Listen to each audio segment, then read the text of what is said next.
नमस्कार। मैं हूं राजेश मेहतानी और आप देख रहे हैं शॉर्ट कैप्सूल। आज हम डिस्कस करेंगे रेरा से रिलेटेड एक interesting case study. Case studies को समझने से अधिनियम के प्रति हमारी जो अंडरस्टैंडिंग है, समझ है, वो थोड़ी और बढ़ जाती है। ये केस है राजस्थान रेरा का। यहाँ जयपुर के श्री मुकेश अग्रवाल ने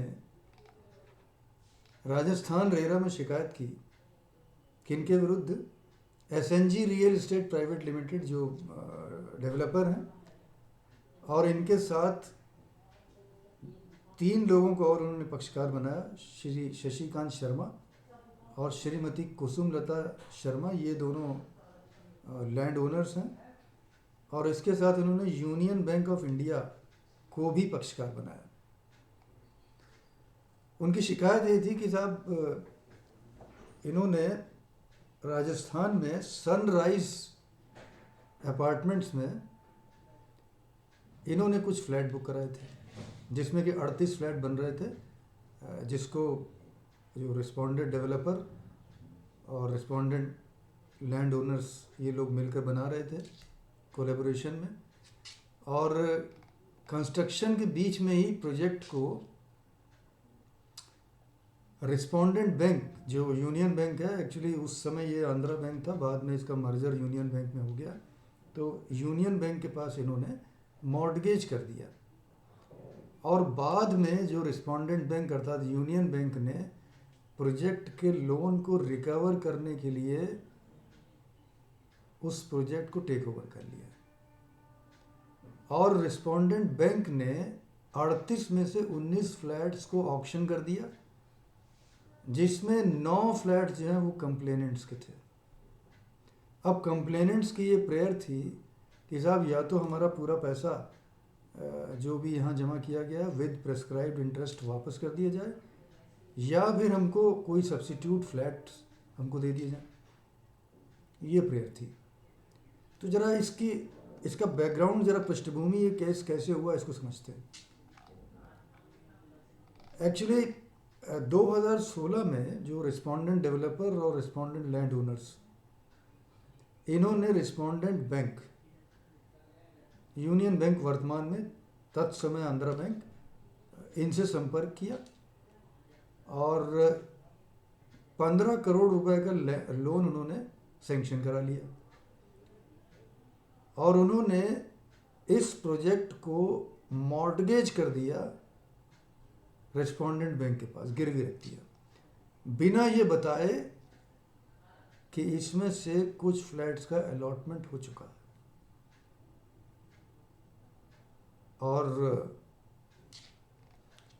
और मज़े की बात यह है कि इसमें जो अलॉटीज थे, इसमें से कुछ अलॉटीज उन्होंने आईसीआईसीआई बैंक से लोन लिया था ये फ्लैट्स खरीदने के लिए, और ट्राईपार्टाइट एग्रीमेंट भी किया था। ट्राईपार्टाइट एग्रीमेंट में 3 पक्ष होते हैं, एक प्रमोटर और अलॉटी और जिस बैंक से लोन लिया गया है, उन तीनों के संयुक्त हस्ताक्षर होते हैं। उन तीनों के संयुक्त हस्ताक्षर हुए, जो लेंडिंग बैंक, अलॉटी और प्रमोटर। तो जो रिस्पोंडेंट डेवलपर थे, उनके बारे में ये आरोप भी लगाया गया कि इनकी बैंक के साथ दुर्व्यसंधि थी, क्योंकि बैंक ने ऐसे कैसे मॉर्टगेज कर लिया, और अगर कर भी लिया तो वो जो प्लॉट्स अलॉट हो चुके थे उनको कैसे ऑक्शन कर दिया। ये भी मज़े की बात थी। अब जब मामला आया राजस्थान रेरा में, तो उनके honourable chairman Shri NC Goyal साहब की कोर्ट में आया। सब ने अपने अपने पक्ष रखे। अलॉटीज़ का कहना था, साहब हम तो यहाँ घर लेने आए थे और 2018 तक हमें घर मिल जाना चाहिए था, और अब ना तो घर मिल रहा है, ना पैसे मिल रहे हैं। वो एक कहावत है ना, खुदा ही मिला ना विसाले सनम, इधर के रहे ना उधर के रहे। ना घर मिल रहा है ना पैसा मिल रहा है, माया मिली न राम, कहाँ जाएं? साहब हमारे साथ तो छल हो गया, न्याय करिए, हमें घर दिलाइए या पैसा दिलाइए। बैंक का ये कहना था कि साहब हम तो साहब सरफेसी एक्ट के अंतर्गत इसमें कार्रवाई हो रही है और मामला डीआरटी और डीआरएटी यानी डेट रिकवरी ट्रिब्यूनल या डेट रिकवरी एपीलेट ट्रिब्यूनल में लंबित है, तो आपका जुरिस्डिक्शन ही नहीं है, आप सुन ही नहीं सकते। तो अब जो ये सबको सुनने के बाद हम बहुत संक्षेप में देखते हैं, मामला लंबा हो जाएगा इसलिए हम बहुत ज़्यादा डिटेल में नहीं जाएंगे क्योंकि ये शॉर्ट कैप्सूल है, संक्षेप में बात करेंगे। तो सबको सुनने के बाद जो फाइंडिंग्स और ऑब्जर्वेशंस आई उसको ज़रा सा देख लेते हैं। सबसे पहले तो राजस्थान रेरा ने ये कहा कि जो कंप्लेंट अधिनियम की धारा 31 में फाइल की गई हैं कंप्लेनेंट्स के द्वारा, जो सनराइज प्रोजेक्ट के विरुद्ध जो रेरा में as ongoing project registered है, उसको सुनने का हमारा पूरा अधिकार है। ये जो कंप्लेंट्स हैं ये मेंटेनेबल हैं, भले ही मामला डीआरटी और डीआरएटी में चल रहा हो। और उन्होंने ये कहा कि ये अधिनियम की धारा 88 में ये स्पष्ट रूप से कहा गया है कि रेरा जो अधिनियम है ये अन्य कानूनों के होते हुए एक एडिशनल लॉ है, ये इन एडिशन टू है and not in derogation of the provisions of any other law for the time being in force. तो जो कानून चल रहे हैं उनके अतिरिक्त है। तो इसका मतलब ये है कि ये जो रेमेडीज़ और कहीं अवेलेबल हैं उसके अतिरिक्त रेमेडीज यहाँ मिल रही है। और बहुत इंपॉर्टेंट बात यह है कि अधिनियम की धारा 18 में क्लियर कट एक लाइन लिखी हुई है, without prejudice to any other remedy available. भले ही और कहीं कोई उपचार उपलब्ध हो, कोई और रेमेडी अवेलेबल हो, तब भी रेरा में इसकी सुनवाई हो सकती है।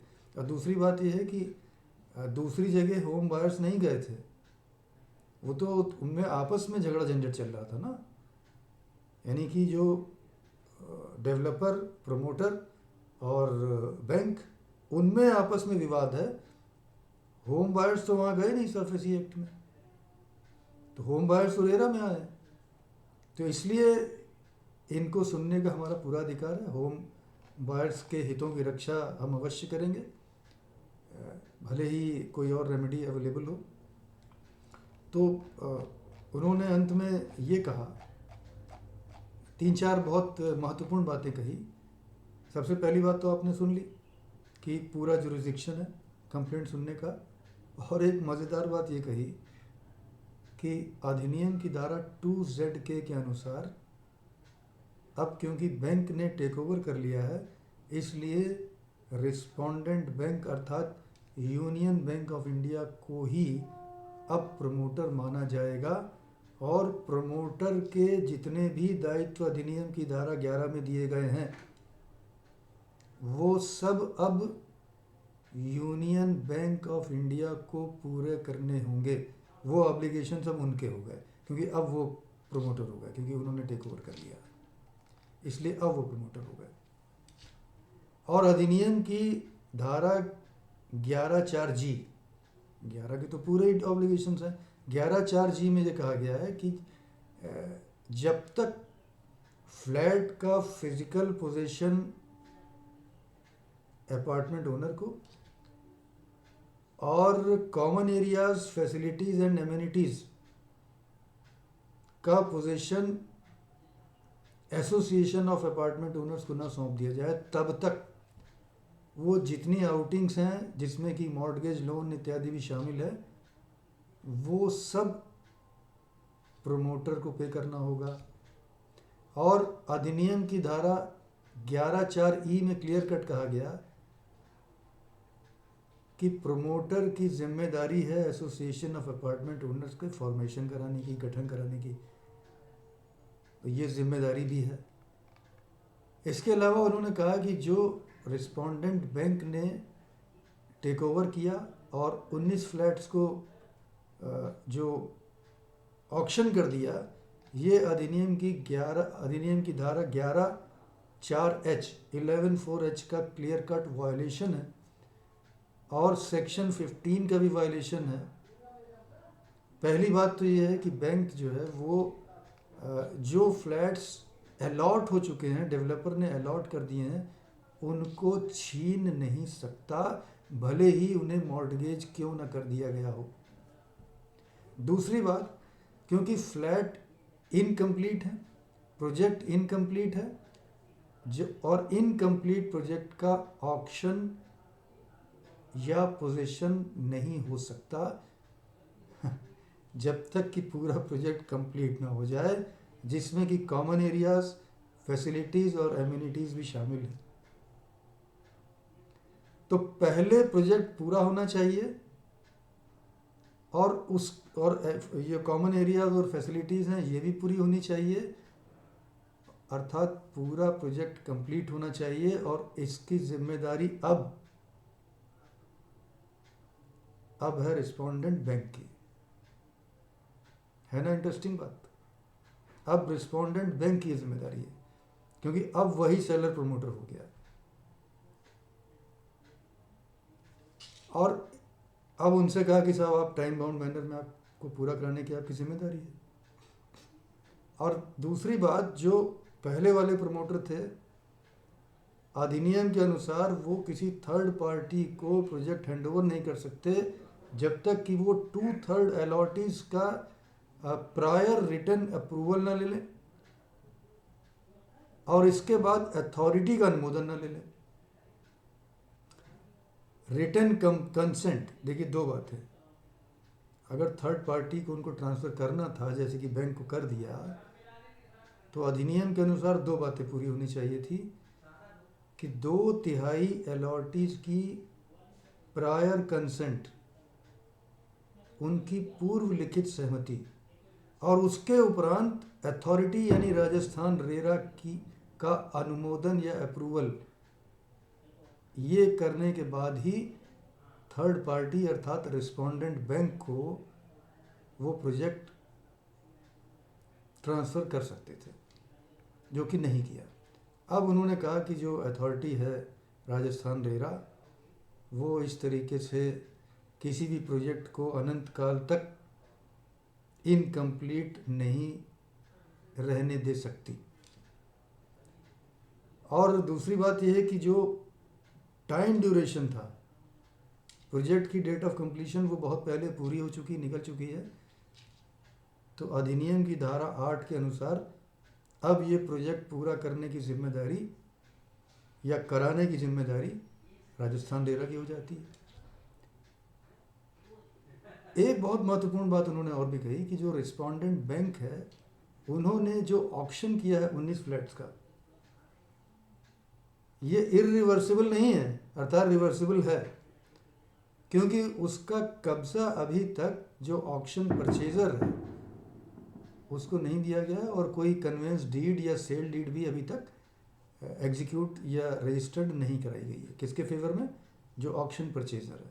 तो इसका मतलब अभी तक जो कार्रवाई हुई है 19 फ्लैट्स के ऑक्शन की, वो इरिवर्सिबल नहीं है, यानी रिवर्सिबल हो सकती है। तब उन्होंने जो डायरेक्शन दिया, उन्होंने पहला डायरेक्शन तो ये दिया कि अधिनियम की धारा 11(4)E 11(4)E, इसके अंतर्गत जो रिस्पोंडेंट डेवलपर है वो 45 दिन के अंदर, आदेश जारी होने के 45 दिन के भीतर एसोसिएशन ऑफ अपार्टमेंट ओनर के गठन करा दें, पहले अपनी जिम्मेदारी पूरा करें। और उसके बाद एक बहुत ही महत्वपूर्ण और बहुत इम्पॉर्टेंट बात कह दी, जो आप सुन के हैरान हो जाएंगे, कि जो auction of 19 flats conducted by the respondent bank, वो पूरी तरीके से रेरा के प्राविधानों का उल्लंघन है। और राजस्थान रेरा ने यूनियन बैंक ऑफ इंडिया को आदेश दिया कि आप ये ऑक्शन तत्काल प्रभाव से रद्द कर दें और यथास्थिति मेंटेन करते हैं, स्टेटस क्यो, यथास्थिति बनी रहेगी। और बैंक जो है वो ऑक्शन फ्लैट्स का पोजीशन ऑक्शन परचेजर्स को सौंपेगा नहीं, पोजीशन नहीं देगा, और किसी प्रकार की सेल डीड या कन्वेंस डीड ऑक्शन परचेजर्स के फेवर में नहीं करेगा। ऑक्शन रद्द। इसके अलावा ये कहा कि जो रिस्पोंडेंट बैंक अर्थात यूनियन बैंक ऑफ इंडिया है,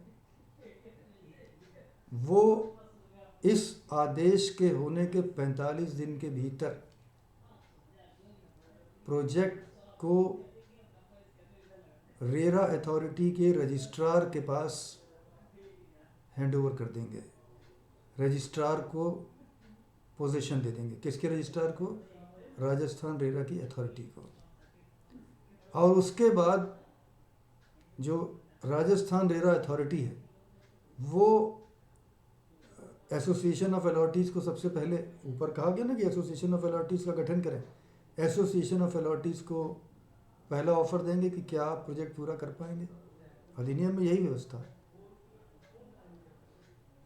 और अगर वो नहीं करते, क्योंकि उनका फर्स्ट राइट ऑफ रिफ्यूज़ल है, तो वो रिस्पोंडेंट डेवलपर की हेल्प से एक थर्ड पार्टी प्रमोटर लगा करके, एक डेवलपर मैनेजर को लगा करके, तो रिस्पोंडेंट डेवलपर और रिस्पोंडेंट लैंड ओनर्स की मदद से इस प्रोजेक्ट को पूरा करेंगे। और तब तक जो रिस्पोंडेंट डेवलपर हैं, अधिनियम की धारा 11(4)G के अनुसार जितनी आउटिंग्स हैं उनका पेमेंट इनको करना होगा। और 90 दिन के भीतर, आदेश जारी होने के 90 दिन के भीतर, एसोसिएशन ऑफ अलॉटीज़, जिसके बारे में पहले ही अथॉरिटी ने कह दिया कि इसको गठन कराया जाएगा, वो एक स्कीम, कंप्लीशन की स्कीम अथॉरिटी के पास सबमिट करेंगे। अथॉरिटी उसको देखेगी। हाँ, पूरा करने के लिए बैंक अगर आना चाहे तो बैंक भी आ सकते हैं, वो भी एक स्कीम सबमिट कर सकते हैं 90 दिन के भीतर, अगर वो प्रोजेक्ट कंप्लीट करना चाहते हैं तो। और उसके अलावा अथॉरिटी जो स्कीम्स एसोसिएशन ऑफ अलॉटीज़ ने या बैंक ने सबमिट की होंगी, और उनको देखेंगे कि ये प्रोजेक्ट पूरा करने में कितनी फिजिबिलिटी इसमें है अधिनियम की धारा 8 के अंतर्गत। और अगर ये फिजिबल नहीं पाए जाएंगे तो फिर वो किसी थर्ड पार्टी डेवलपमेंट मैनेजर को इंगेज कर देंगे और प्रोजेक्ट को वो पूरा कराएंगे। और यदि रेरा के इस आदेश का अनुपालन जो रिस्पोंडेंट डेवलपर हैं, अब उसमें एक तो डेवलपर हैं, 2 लैंड ओनर हैं, वो और रिस्पोंडेंट बैंक, अगर रेरा के आदेशों का अनुपालन नहीं करते हैं तो इसे अधिनियम की धारा 61 के अंतर्गत दंडात्मक कृत्य माना जाएगा और उसके अंतर्गत कार्रवाई की जाएगी। और इसके साथ ही अधिनियम की धारा 63 के अनुसार उन पर पेनल्टी भी रोकित की जा सकती है। और जो रिस्पोंडेंट बैंक है वो अधिनियम की धारा 18 के अनुसार यदि रिस्पोंडेंट चाहते हैं तो पूरी धनराशि, अब कौन दे रहा है? Respondent bank, because now bank is the promoter, वो पूरा investment with prescribed rate of interest वो पूरा वापस कर दें। और इसके लिए अगर कंपनसेशन के कैलकुलेशन की आवश्यकता है तो जो एडजुडिकेटिंग अफसर हैं, फिर से जो शिकायत करता है वो दोबारा एक एप्लीकेशन देंगे। और जो एडजुडिकेटिंग अफसर हैं, अधिनियम की धारा 71 के अंतर्गत जो एडजुडिकेटिंग अफसर होते हैं, वो अधिनियम की धारा 72 के अनुसार कंपनसेशन का एडजुडिकेशन भी कर सकते हैं। तो ये एक बहुत ही लैंडमार्क डिसीज़न राजस्थान रेरा ने दिया, और जिससे ये निष्कर्ष निकलता है कि यदि कोई डेवलपर, कोई प्रमोटर इस प्रकार से अनधिकृत रूप से अपने प्रोजेक्ट को, जिसमें से कुछ फ्लैट्स आवंटित भी कर चुके हैं, किसी बैंक के पास अलॉटीज़ को बिना बताए गिरवी रख देते हैं, तो भी जो होम बायर्स है उनके हितों पर, उनके इंटरेस्ट पर कोई प्रतिकूल प्रभाव नहीं पड़ेगा। आज इतना ही। आशा है आपको ये बातचीत अच्छी लगी होगी।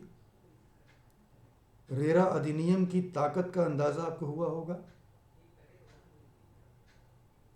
आपने देखा होगा कि होम बायर्स के इंटरेस्ट की, घर खरीदारों की सुरक्षा के लिए भारत के विभिन्न राज्यों के RERA, real estate regulatory authorities किस प्रकार से काम कर रहे हैं। अधिनियम गति पकड़ रहा है और निरंतर होम बायर्स की सुरक्षा के लिए कार्य कर रहा है। आज एक एग्जाम्पल था।